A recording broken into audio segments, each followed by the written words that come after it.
wabarakatuh. Perkenalkan, nama saya Alhidayati Ashmal, dokter gigi, magister kesehatan, spesialis radiologi kedokteran gigi. Saya staf pengajar di bagian radiologi kedokteran gigi, Fakultas Kedokteran Gigi, Universitas Airlangga, Surabaya. Saya menempuh pendidikan dokter gigi dan magister kesehatan di Fakultas Kedokteran Gigi, Fakultas Kedokteran Gigi, Universitas Airlangga, Surabaya, dan menempuh program spesialis radiologi kedokteran gigi di Universitas Indonesia. Sebagai staf pengajar di sebuah perguruan tinggi, telah menjadi kewajiban saya untuk melaksanakan tridharma perguruan tinggi, yaitu pendidikan dan pengajaran, penelitian dan pengembangan, serta pengabdian kepada masyarakat. Pada video ini, saya akan menjabarkan bagaimana pengajaran yang saya lakukan di Fakultas Kedokteran Gigi yang sesuai dengan bidang ilmu saya, yaitu radiologi kedokteran gigi, di mana ilmu ini merupakan salah satu ilmu yang berperan penting dalam kedokteran gigi, yaitu untuk membantu penegakan diagnosis, menegakkan rencana perawatan, dan evaluasi selama dan pasca perawatan. Saya telah menjadi salah satu anggota tim pengajar mata kuliah Skill Lab 5. Di mata kuliah ini diberikan pada semester genap untuk mahasiswa semester 6 berupa keterampilan klinik tentang cara pembuatan radiograf intraoral dan dalam proyeksi periapikal, bitewing, dan oklusal secara tepat dan benar sesuai dengan prinsip-prinsip proteksi radiasi. Dan juga bagaimana cara melakukan processing film yang memenuhi kualitas mutu radiograf yang baik. Selain itu, pada mata kuliah ini juga diberikan materi berupa bagaimana cara memberikan interpretasi suatu gambaran radiograf intraoral dan ekstraoral sesuai dengan prinsip-prinsip interpretasi radiograf. Kegiatan Skill Lab 5 ini dilakukan secara tatap muka. Mahasiswa dibagi menjadi beberapa kelompok dan masing-masing kelompok dibimbing oleh seorang dosen. Sebelum melakukan kegiatan keterampilan klinik, mahasiswa akan mendapatkan materi perkuliahan dari dosen pembimbing yang disajikan dalam bentuk PowerPoint yang juga menyajikan gambaran-gambaran radiograf. Selain itu, saya menambahkan media pembelajaran berupa video tentang cara pembuatan radiograf panoramik. Setelah mendapatkan teori, mahasiswa akan melakukan pembuatan radiograf intraoral menggunakan manekin dan pesawat dental X-ray yang ada di unit pelayanan Fakultas Radiologi Kedokteran Gigi RSKGM VFKG Universitas Airlangga. Kegiatan keterampilan klinik ini sangat berguna sebagai persiapan untuk mahasiswa sebelum memasuki jenjang pendidikan profesi yang akan berhubungan langsung dengan pasien. Pada perkuliahan ini dilakukan evaluasi pada mahasiswa dengan melakukan penilaian secara objektif, tidak hanya dalam segi penguasaan teori atau kemampuan hard skill, namun juga ada penilaian soft skill, yaitu kedisiplinan, kesopanan, dan kemampuan komunikasi dari mahasiswa. Pada akhir pembelajaran diharapkan mahasiswa mampu melakukan pembuatan radiograf panoramik dan juga intraoral dengan proyeksi periapikal, bitewing, dan oklusal dengan alat peraga secara tepat dan benar sesuai dengan prinsip-prinsip proteksi radiasi, berikut juga dengan processing film. Proses kegiatan pembelajaran mata kuliah Skill Lab 5 tersaji dalam video berikut ini. Assalamualaikum warahmatullahi wabarakatuh. Waalaikumsalam warahmatullahi wabarakatuh. Ya, kali ini saya akan memberikan materi tentang Skill Lab radiologi kedokteran gigi. Ya, jadi nanti harapannya kalian dengan mengikuti Skill Lab ini kalian bisa melakukan pembuatan radiograf intraoral, yaitu periapikal, bitewing, dan oklusal, dan juga melakukan evaluasi mutu radiograf periapikal dan panoramik, serta melakukan observasi pembuatan radiograf panoramik. Nah, untuk tugasnya sendiri, kalian diharapkan untuk melakukan pembuatan radiograf periapikal, bitewing, oklusal, dan juga melakukan evaluasi mutu radiograf periapikal dan panoramik.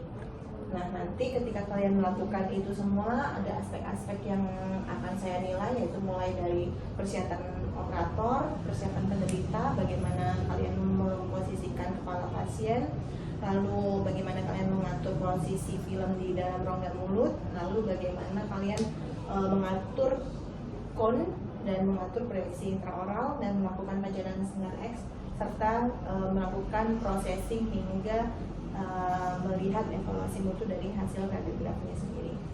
Nah, untuk evaluasi mutu radiografi apikal ini ada beberapa komponen yang perlu kalian perhatikan, yaitu yang pertama, objeknya harus tercakup dalam radiograf sesuai dengan tujuan pembuatan radiograf, tidak ada tumpang tindih maupun overlapping, tidak ada distorsinya yang minimal dan gambarannya juga jelas, kontras, detail, dan ketajaman radiografnya baik sesuai dengan tujuan pembuatan radiograf, sehingga dapat disimpulkan bahwa radiograf dapat atau tidak dapat diinterpretasi.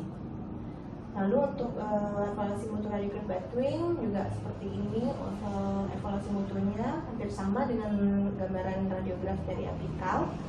Lalu untuk yang oklusal, nah ini yang oklusal agak beda ya. Jadi yang untuk evaluasi mutu radiograf oklusal ini, objek tercakup dalam radiograf sesuai dengan tujuan pembuatan radiograf yang meliputi gigi anterior, posterior kedua sisi, lalu lempung rahang atas dan rahang bawah, lalu batas vertikal anterior dan palatumnya juga harus kelihatan. Lalu tidak ada overlapping atau tumpang tindih, juga distorsinya diharapkan selalu minimal dan gambarannya juga jelas. Dan terakhir kontras, detail, dan ketajaman radiograf baik. Jadi secara umum general mulai dari periapikal, Batwing, oklusal itu evaluasi mutunya seperti ini. Lalu untuk evaluasi mutu radiograf panoramik, nah ini kan termasuk radiograf ekstraoral ya. Jadi untuk evaluasi mutunya, objek mencakup tepi bawah mandibula, lalu kondilus kanan dan kiri dia tercakup, serta tepi bawah orbitanya tercakup sesuai dengan tujuan pembuatan radiograf. Lalu kontras, detail, dan ketajamannya baik. Distorsi horizontal dan vertikal dia minimal dan gambaran jelas. Nah di sini distorsi horizontal, vertikal itu nanti dipengaruhi oleh posisi kepala pasien. Oke. Lalu tidak ada artefak maupun ghost image yang mempengaruhi interpretasi. Lalu tidak ada area radiolucent yang tumpang tindih atau overlapping dengan apikal gigi anterior atas. Nah untuk yang area radiolucent yang tumpang tindih ini kan kita harapkan tidak ada area radiolucent di daerah periapikal anterior atas, dengan tujuan itu tidak menjadikan salah diagnosis sebagai itu sebuah lesi. Nah, bagaimana caranya supaya tidak ada area radiolucent? Itu lidah kita instruksikan pasien untuk meletakkan lidah pada palatum. Jangan lupa nanti kalau misalnya kalian melakukan foto panoramik, jangan lupa itu kalian ingat-ingat dengan baik. Lidah harus diposisikan, bukan hanya sekedar meletakkan lidah ya, tapi kayak posisi kayak menelan. Jadi kayak kalau kalian menelan, itu kan posisi lidahnya agak menyentuh palatum, dan itu kayak menutup daerah nasofaring, orofaringnya kalian. Dan itu juga akan tidak membuat adanya area radiolucent di daerah palatum gitu ya. Daerah periapikal regio gigi anterior. Nah, ini adalah contoh foto periapikal. Nanti kita akan melakukan foto juga ya di klinik. Dan ini foto oklusal, dia ukurannya 5x7 cm, ini size 4. Kalau yang periapikal tadi size 2. Dan sebelum melakukan pembuatan foto radiograf, jangan lupa pasien harus dipasangkan apron terlebih dahulu ya, untuk mencegah adanya pajanan radiasi yang berlebih pada pasien. Dan ini nanti kita melakukan foto pada manekin ya, nanti kita lakukan di klinik. Lalu ini pandai kontrolnya, nanti kalian melakukan exposure-nya disesuaikan dengan regio gigi yang akan difoto. Jadi masing-masing regio mempunyai exposure-nya sendiri-sendiri. Lalu ini ketika kalian melakukan foto harus berlindung di balik screen timbal ya. Gunanya apa? Gunanya agar kalian tidak terkena scatter radiation. Oke. Dan ini nanti kita melakukan processing di kamar gelap. Dan ini untuk foto, melakukan teknik foto angulasi, foto proyeksi foto periapikal, radiografi periapikal. Jadi untuk pembuatan radiografi periapikal untuk regiogram atas, baik itu anterior dan posterior, itu menggunakan teknik bisecting, ya, yang atau bisecting angle ini, dan juga regio anterior yang bawah. Kenapa? Karena pada teknik bisecting ini ketika kita melakukan foto di regiogram atas maupun anterior maupun posterior dan juga bawah, itu film tidak bisa sejajar dengan sumbu gigi. Nah, ketika film tidak bisa sejajar dengan sumbu gigi dan kita meletakkan posisikan film itu ke sumbu gigi, lalu kita memproyeksikan kon, itu kalau misalnya kita tidak membuat sudut bagi, itu nanti hasilnya akan terjadi distorsi.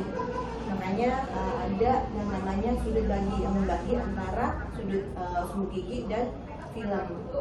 Tujuannya agar meminimalisir terjadinya distorsi. Nah, tapi kalau untuk rahang bawah, karena dia, kalian kalau misalnya bayangkan dipotong aja ya.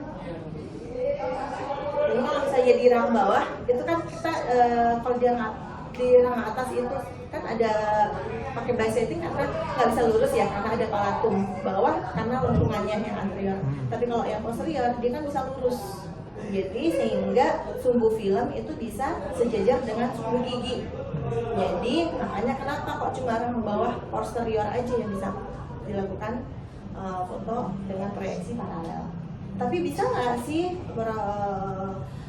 paralel itu, bisa nggak sih untuk rahang bawah posterior itu pakai bisecting? Bisa. Terutama kalau misalnya dia yang rahangnya kecil. Ketika kita memposisikan film itu dia nggak bisa sejajar dengan sumbu gigi, itu terpaksa kita pakai proyeksi yang bisecting. Untuk anak-anak pakai bisecting. Kalau kalian mau pakai paralel, pakai film holder, nah itu biasanya yang paralel. Oke, yang tadi udah. Ya, seperti ini ya untuk peletakan filmnya. Nah, ini untuk yang radiograf backwing. Nah, nanti kita karena di sini biasanya kita pakai yang ada bite ya. Kita pakai yang bite dan juga ada film holdernya. Dan ini dia melihat antara gigi arah atas dan gigi arah bawah dalam satu film. Jadi tidak diperlukan untuk mencakup sampai daerah periapikalnya ya.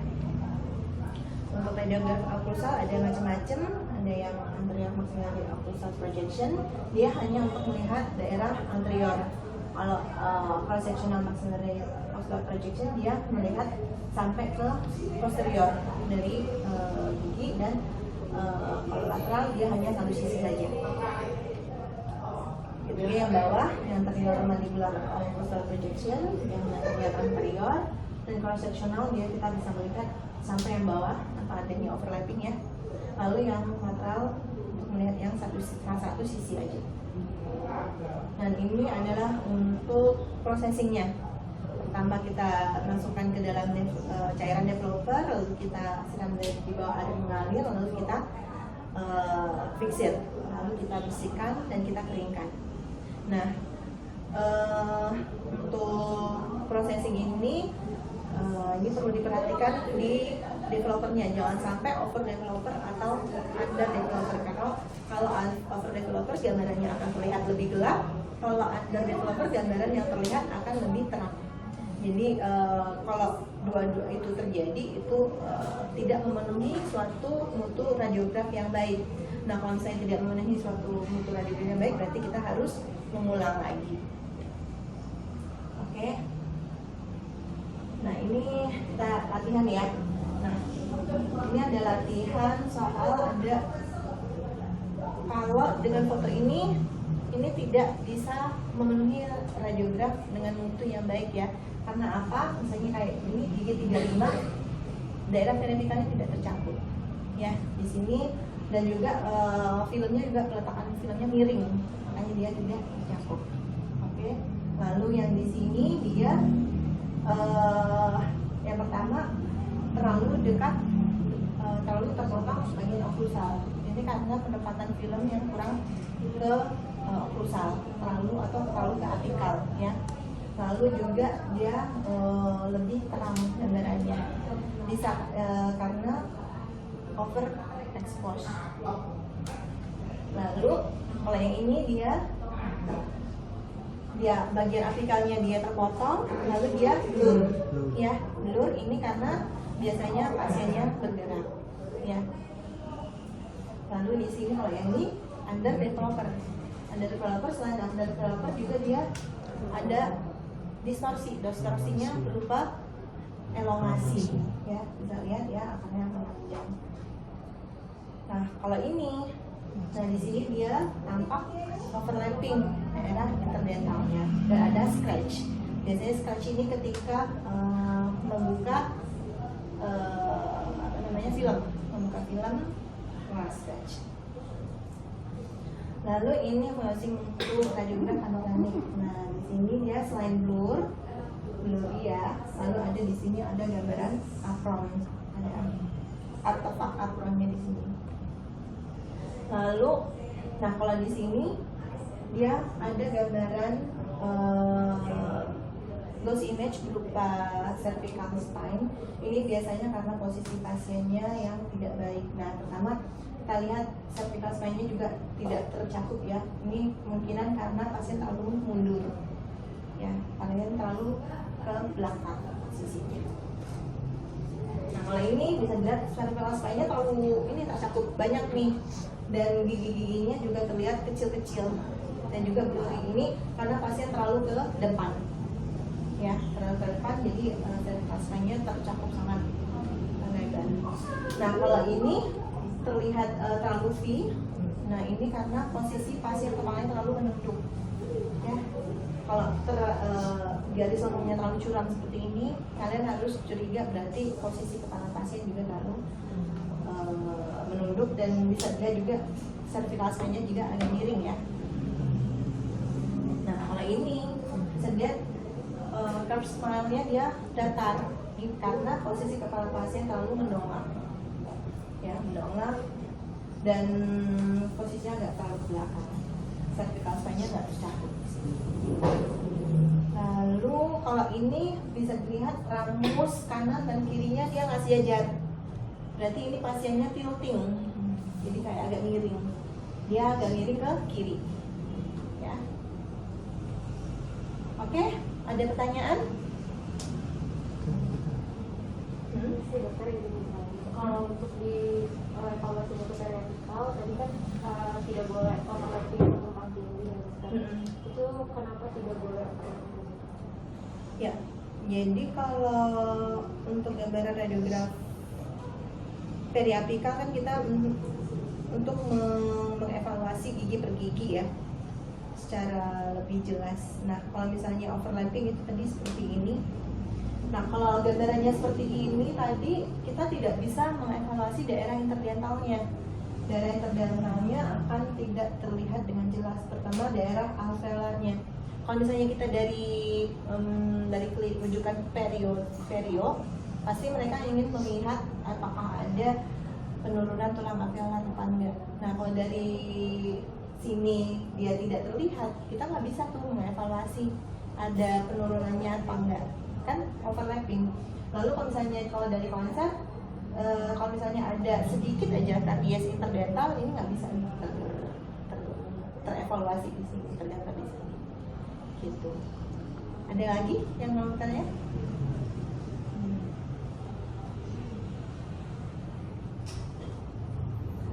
Saya satu lagi mungkin dok. Ya. Di evaluasi mutu juga ada, tidak boleh ada distorsi, itu kenapa ya dok? Kalau begitu? Evaluasi mutu, nah kayak gini ya misalnya ya, kalau misalnya ada elongasi ataupun ada pemendekan atau shortening. Kalau misalnya dari kita mengkonsulkan foto dengan harapan kan untuk melihat giginya sesuai dengan harapan kita, hasil radiogramnya hampir sama dengan kondisi gigi pasien. ya kan? Nah, kalau misalnya terjadi elongasi atau misalnya shortening, misalnya ini kita dari konser ingin melakukan pengukuran panjang kerja, kalau misalnya terjadi distorsi berupa shortening, berarti otomatis panjang kerjanya memendek. Berarti kalian nanti mengukur panjang di kayak filenya akan pasti lebih pendek dari kondisi gigi yang sebenarnya, dan itu kalian reparasinya pasti nggak akan benar, nggak akan sampai ujung apikalnya. Begitu sebaliknya juga kalau elongasi, kalau misalnya elongasi terlalu panjang akan perfor sampai ujung apikal. Ini jangan sampai elongasi maupun shortening. Jadi diharapkan distorsinya itu diharapkan seminimal mungkin. Gimana caranya untuk menghindari terjadinya distorsi? Yaitu ketika kita melakukan pajanan, sebelum melakukan pajanan kita mengatur posisi kon itu dengan sebaik-baiknya. Jadi sudut antara sumbu gigi dan sumbu film dan kon itu harus tegak lurus, benar-benar tegak lurus, jangan terlalu lebar atau kecil sudutnya, begitu. Oke? Ada lagi? Kalau nggak ada, selanjutnya kita lanjut ke klinik untuk melakukan praktek pembuatan radiograf kanal periapikal. Oke?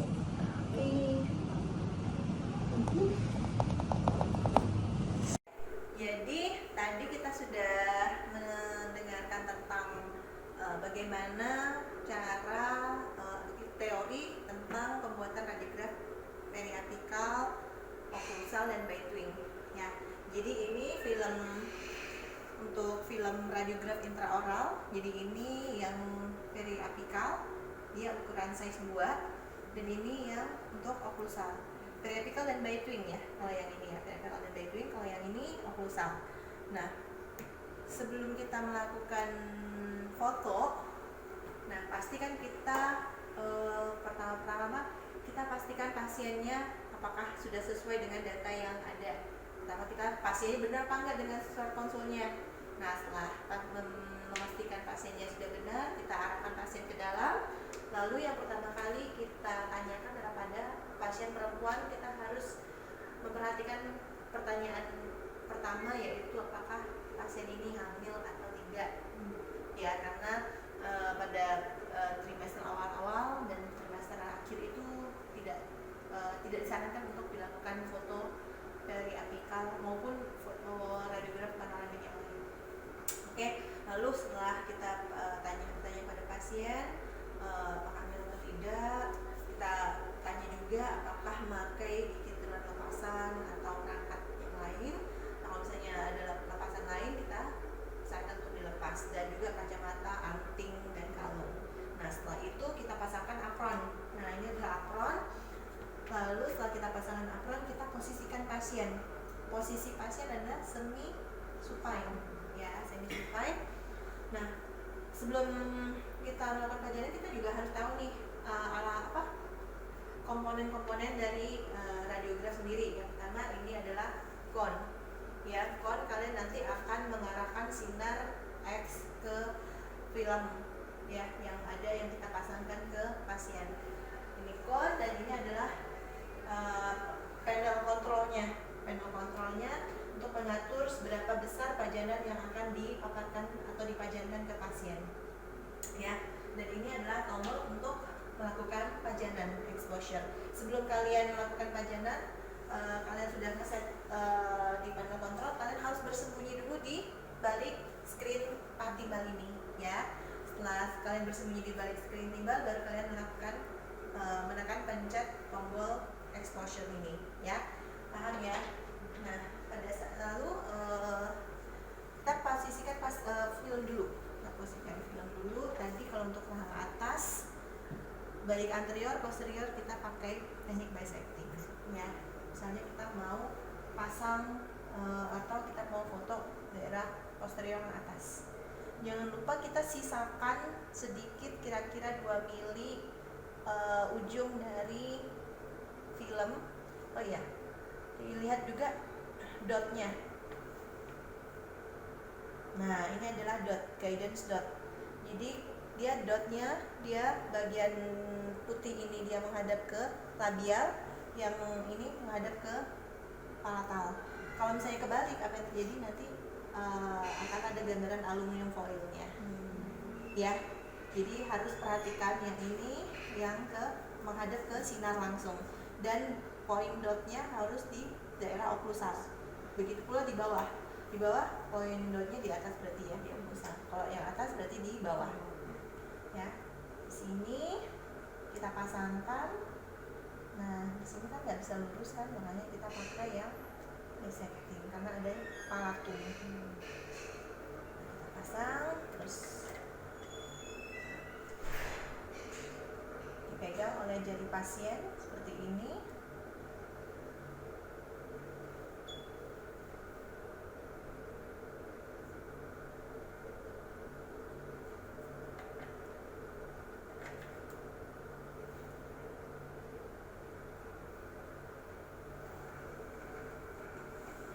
Lalu kita posisikan.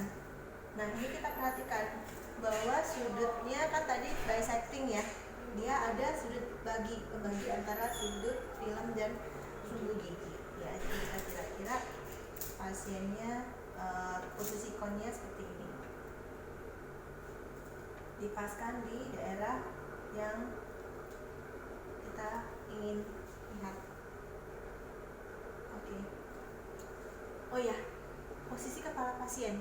Kalau mau foto terang atas, tragus, kepala nasi sejajar dengan lantai. Ya, kalau terang bawah, tragus, sudut bibir sejajar dengan lantai. Oke. Setelah itu kita lakukan karena ini terang bawah sekitar 0,4 ya. Langsung aja yang ini ya, bisa. Atau yang ini juga bisa. Oke. Setelah itu sembunyi di balik gimbal ya. Oke. Kalian bisa simulasi sendiri. Demikian video pengajaran ini saya buat. Atas perhatiannya saya ucapkan terima kasih. Wassalamualaikum warahmatullahi wabarakatuh.